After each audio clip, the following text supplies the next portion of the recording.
Chapter 2. Part 2. When the Circus Live first came to town, Gary, Howard, and Mark were at a completely different stage in their lives and in their career. Gary remembers, with a smile. It was a different time. I was just 38 years old, I'm 55 now, so we're definitely factoring age into our planning. Fitness routines have always been a part of preparing for tours, but the Circus Live is undoubtedly more physically demanding than most other gigs. A strict rehearsal schedule, in a studio, begins at 10 a.m. each day and lasts until 6 p.m.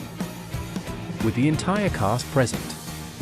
However, as this is a stadium-sized show, rehearsing on a stage setting is pretty much impossible until just days before show time.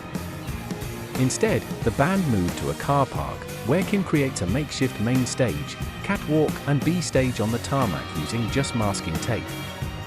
"There's nothing glamorous here," laughs Gary.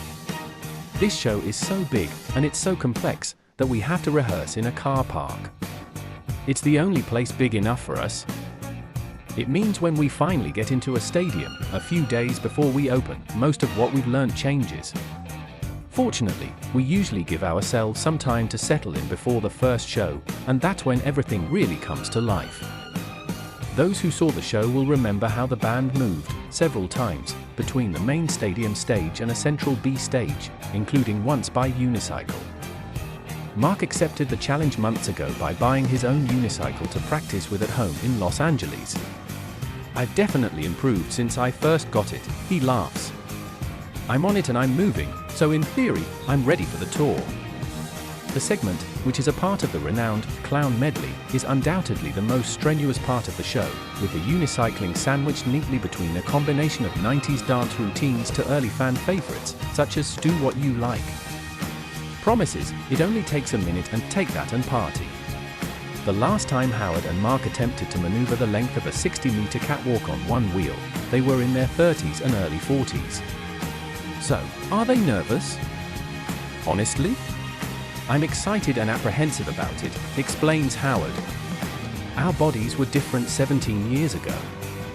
We understand that as we become older, our bodies also become more vulnerable. I'm not as ripped as I was in 1995, but I am trying to keep fit through Pilates and swimming, both of which use a lot of muscles and strengthen your core." Word on the Gary-shaped grapevine is that Howard's being overly modest and that he's already perfected his piece on the unicycle. Oh, he's riding around with a cup of coffee. He's annoyingly good at most things like that. He picks it up quickly, Gary confides.